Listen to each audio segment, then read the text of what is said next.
मुख्यमंत्री बनने भारतीय जनता पार्टी में आए थे चंपाई सोरेन, लेकिन अब विधायक बनना भी मुश्किल हो गया है।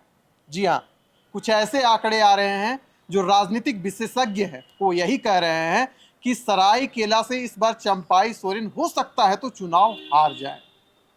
झारखंड में विधानसभा का चुनाव होने वाला है और ऐसे समय में इस प्रकार की खबर आना अपने आप में लोगों को विचलित कर सकता है, लेकिन सच्चाई से कतई इनकार भी नहीं किया जा सकता। दरअसल ऐसी बात ऐसी है कि 2005, 2009, 2014 और 2019 में चंपाई सोरेन झारखंड मुक्ति मोर्चा में रहकर वहां से चुनाव निरंतर जीतते आए थे, लेकिन 30 अगस्त को उन्होंने भारतीय जनता पार्टी ज्वाइन कर ली और इस बार चंपाई सोरेन को सरायकेला से ही लड़ाया जाएगा।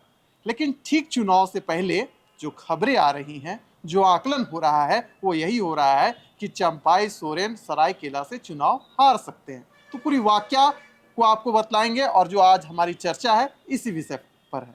दरअसल बात ऐसी है कि झारखंड लोकतांत्रिक क्रांतिकारी मोर्चा ने 6 सीटों पर अपने जो उम्मीदवार हैं उन उम्मीदवारों की घोषणा कर चुके हैं। सरायकेला से इस बार प्रेम मार्डी जेएलकेम से चुनाव लड़ेंगे, तो वहीं जो कृष्णा बास्के हैं हो सकता है तो झारखंड मुक्ति मोर्चा उन्हें टिकट दे दे।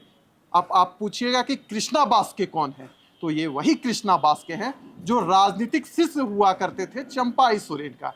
भैया अब तो चंपाई सोरेन भारतीय जनता पार्टी में जा चुके हैं और कृष्णा बास्के बहुत ही जमीनी स्तर से तैयारियों में जुट चुके हैं। झारखंड मुक्ति मोर्चा के कार्यकर्ताओं को एकजुट करने में लगे हैं और निरंतर यही प्रयास में लगे हैं कि कैसे फिर इस बार यहां से झारखंड मुक्ति मोर्चा को चुनाव जिताया जाए। कल्पना सोरेन हाल ही में हमने देखा था कि मैया सम्मान यात्रा के जरिए उन्होंने इस बात का संकेत दे दिया था कि चंपाई जी आप चले तो जरूर गए हैं, लेकिन यहां पर अभी भी जो बोलबाला है वह केवल और केवल झारखंड मुक्ति मोर्चा का है। हमारे साथ कांग्रेस के नेता शशि पन्ना जी इस वक्त हमारे साथ मौजूद हैं और हमारे सहयोगी निरंजन जी इस वक्त हमारे साथ मौजूद हैं। जो खबरें आ रही है, जो राजनीतिक विशेषज्ञ हैं वो यही कह रहे हैं कि चंपाई सोरेन भारतीय जनता पार्टी में मुख्यमंत्री बनने के सपने को लेकर आए थे, लेकिन अब विधायक बनना भी मुश्किल हो गया है। देखिए, द जनसभा को मैं धन्यवाद देना चाहता हूँ, आपने मुझे बुलाया और इस मुद्दे पे चर्चा कर रहे हैं। जी चंपाई सोरेन देखिएगा, जिसको झारखंड मुक्ति मोर्चा ने एक झारखंड में एक पॉलिटिकल एक स्टैंड दिया, यहाँ पर उनको विधायक बनाया, मुख्यमंत्री तक बनाया जी और वो आज भाजपा छोड़कर चले गए। पहली बात, जनता को ये जानना चाहिए कि वे झारखंड मुक्ति मोर्चा के वो चुने हुए उम्मीदवार थे, विधायक थे, लेकिन मुख्यमंत्री के तौर पर हेमंत सोरेन ही थे। मैं एक उदाहरण देना चाहता हूँ। मान लीजिए आपका अगर गाड़ी से 4 व्हीलर से कहीं जा रहे हैं और गाड़ी पंचर हो गया, तो जाहिर सा बात है कि गाड़ी पंचर हुआ है तो आप स्टेपनी जो है गाड़ी में रखा हुआ है उसको लगाएंगे और जब तक पंचर नहीं बनता है तब तक स्टेपनी को यूज कीजिएगा और जब पंचर आगे दुकान पे बन जाएगा तो पुनः से जो टायर था उसको लगाएंगे। तो फिलहाल जो राजनीतिक उठक पटक झारखंड में हुई थी कुछ इसी तरह से हुई थी कि हेमंत सोरेन को 5 महीना के लिए जेल में जाना पड़ा था और जैसे ही बेल से बाहर निकले तब उनको मुख्यमंत्री पद दोबारा लेना पड़ा, क्योंकि अभी चुनाव का माहौल था और झारखंड मुक्ति मोर्चा और खासकर इंडिया अलायंस जो कांग्रेस, जेएमएम, आरजेडी और जो अन्य वाम दल के साथ मिला हुआ जो इंडिया अलायंस है वो हेमंत सोरेन के चेहरे पर चुनाव को हम लोग जीते थे और लड़े थे। तो क्योंकि अभी चुनाव का समय था और हम लोग एग्रेसिव राजनीति करना था, इसलिए ये इंडिया गठबंधन के द्वारा तय किया गया कि हम लोग फिर से हेमंत सोरेन को मुख्यमंत्री बनाएंगे। लेकिन चंपाई सोरेन अपना पद का मोह देख करके यह सोच करके कि वो भाजपा में जाएंगे तो उनको दोबारा से मुख्यमंत्री का पद मिलेगा, शायद वो यह गलतफहमी लेकर के पाले हुए थे और गए थे भाजपा में। और आज उसी का नुकसान ये हो रहा है कि आप क्षेत्र में देखिएगा जिस तरह से आज उनके खिलाफ जनता का एक तरह से जनता उनके खिलाफ आज एक तरह से एकजुट हो रही है, उनका विधायिका पे भी खतरा है। और खासकर झारखंड के परिप्रेक्ष्य में देखेंगे, जिस पार्टी में गए हैं भाजपा में खासकर आदिवासी सीटों में अगर देखा जाए तो भाजपा को कहा जाता है कि एक आदिवासी विरोधी पार्टी है, भाजपा एक झारखंडी विरोधी पार्टी है। तो वैसे परिस्थिति में चंपाई सोरेन का हार इस बार निश्चित है।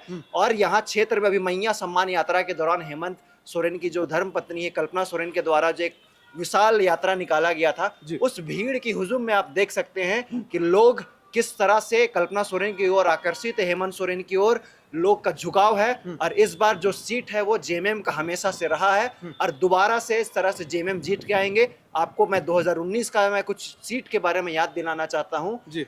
कुणाल सारंगी बहरागोड़ा से चुनाव लड़ते थे, जेएमएम छोड़ करके बीजेपी गए। क्या हार हर्ष गए। है आज वो आपको पता है।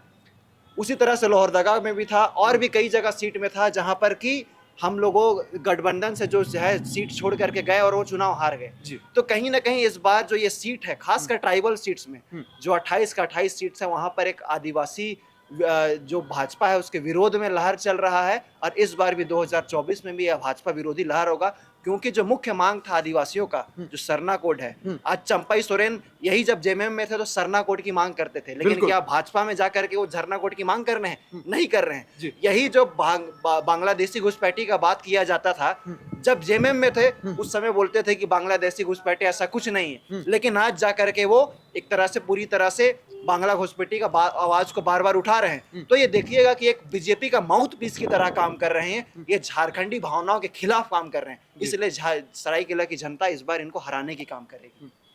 एक बार 2019 में कोल्हान पर नजर डालते हैं।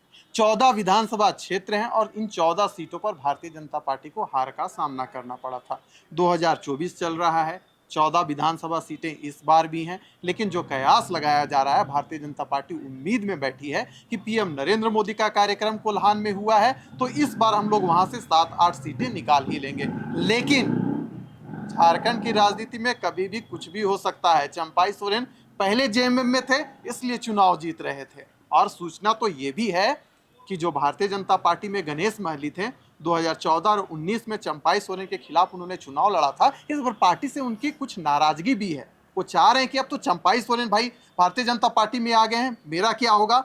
ये भी एक जो गुटबंदी है, कहीं ना कहीं भारतीय जनता पार्टी में हावी होने वाला है, भारतीय जनता पार्टी के लिए खतरा का संकेत है। निरंजन जी, सरायकेला सीट को लेकर खूब चर्चा हो रही है। चर्चा तो यहां तक हो रही है कि मुख्यमंत्री चेहरा बनने के लिए आए थे चंपाई सोरेन भारतीय जनता पार्टी में, लेकिन सरायकेला सीट ही गंवा सकते हैं। 4 बार के चुने हुए वहां से विधायक हैं वो, क्या कहेंगे? बिल्कुल विशाल, और ये चर्चा का स्वर इसलिए भी आज झारखंड की राजनीति में तेज हो गई है जी, क्योंकि अभी से 23 घंटे पूर्व जो है जेएलकेएम झारखंड लोकतांत्रिक क्रांतिकारी मोर्चा, जिसके केंद्रीय अध्यक्ष जयराम कुमार महतो हैं, उन्होंने अपने 6 विधानसभा सीटों पर जो है कैंडिडेट उन्होंने घोषणा की है। जी। खुद वो डुमरी से चुनाव लड़ेंगे। बिल्कुल। वहीं पर सरायकेला से आप देखिए तो प्रेम माड़ी को जो है उन्होंने कैंडिडेट बनाया है। और आप देखिए कि पिछले कुछ वर्षों में देखिए, खास करके 2-3 वर्षों की आप देखिए कार्यकाल, तो कहीं ना कहीं जो आंदोलन रहा है जयराम कुमार महतो का झारखंडी भाषा को लेकर के, तो कहीं ना कहीं झारखंड में एक हावी होता हुआ दिखाई दिया है। वैसे में आप यह कह सकते हैं कि प्रेम जो माड़ी है वह सरायकेला सीट जो है वह चंपाई सोरेन को हराने में महत्वपूर्ण भूमिका निभाएगा। आप 2019 की आप बात करिए तो गणेश महाली को जब उन्होंने चुनाव हराया तो अंतर मात्र 15,700 कुछ मतों का था। बिल्कुल। और इससे पूर्व में भी देखिए तो बहुत बड़े अंतर से चंपाई सोरेन आज तक जो है चुनाव नहीं जीत पाए हैं। ऐसे में जब वो झारखंड मुक्ति मोर्चा में थे तो उनका एक पहचान उस कोल्हान के क्षेत्र में टाइगर के तौर पर हुआ करता था। लेकिन आज देखिए कि भाजपा में जब से वो गए हैं, 1 महीना का समय जो है वहां पर मात्र उनका बीता है, और इस 1 महीने में ही आप देखिए तो उस कोल्हान के क्षेत्र से भी धीरे धीरे चंपाई सोरेन का जो चेहरा है, जो कद है, वो धीरे धीरे छोटा होता जा रहा है। अब आप देखिए कि उनके जो शिष्य रहे हैं, कृष्णा महाली शायद उनका नाम है, वो अब जो है चुनावी मैदान में है और झामुमो से ताल ठोक रहे हैं। इसलिए भी ताल ठोक रहे हैं क्योंकि झामुमो का सीट वह खाली हो चुका है और लंबे समय तक जो है वो चंपाई सोरेन का शिष्य बनकर के जो है वहां घर घर गांव-गांव गए हैं और लोगों के बीच में उनकी अपनी एक अलग पैठ है, अलग उनकी एक कुनबा है। तो आप कह सकते हैं कि इस बार मुख्यमंत्री का जो सपना चंपाई सोरेन भाजपा में जाकर के देख रहे थे, वो अब विधायक बनने पर भी उनके ऊपर जो है कहीं ना कहीं एक तरीके से कह सकते हैं कि संकट मंडरा रहा है। और अब वह चिंता में पड़े हुए हैं कि आखिर हमारा क्या होगा, क्योंकि एक तरफ नौजवानों की फौज है, दूसरे तरफ हेमंत सोरेन की जो एक चेहरा आप सामने झारखंड में देख रहे हैं, जिस तरह से लोकप्रिय होकर के उभरा है, नौजवानों के लिए जिस तरीके से वो काम कर रहे हैं, एक दिन प्रतिदिन जिस तरीके से उनके सामने एक निश्चय है कि मेरा एक ही सपना है कि झारखंड भारत के पटल पर सर्वप्रथम राज्य बने, और इस सपने के साथ लगातार एक के बाद एक योजना लागू कर रहे हैं। दूसरी तरफ देखिए कि अपनी धर्मपत्नी जो गांडे की विधायिका हैं कल्पना सोरेन को उन्होंने मैया सम्मान यात्रा जो निकाले, जिस तरीके से उनका नेतृत्व में यह यात्रा पूरे झारखंड प्रदेश में चल रहा है और भीड़ जो महिलाओं की उमड़ करके आ रही है, तो एक दूसरी तरफ भी भाजपा के लिए भी जो है कहीं ना कहीं एक चिंता का विषय सबब बन गया है, उनके ऊपर संकट मंडरा रहा है। तो यह आज चर्चा का विषय बन गया है और चंपा सोरेन जो है, अब जो लोग कह रहे हैं, राजनीतिक विशेषज्ञ कह रहे हैं कि ना तो वो घर के रहें और ना ही इस चुनाव के बाद वो घाट कर रहेंगे। विशाल, चलिए, तो राजनीतिक गलियारों में जोर शोर से चर्चा हो रही है कि भारतीय जनता पार्टी में चंपाई सोरेन मुख्यमंत्री बनने के लिए आए थे, लेकिन हो सकता है तो विधायक भी ना बने। इस चर्चा को हम यही करते हैं समाप्त। कमेंट कर आप जरूर बताइएगा कि सरायकेला में क्या कुछ होने वाला है।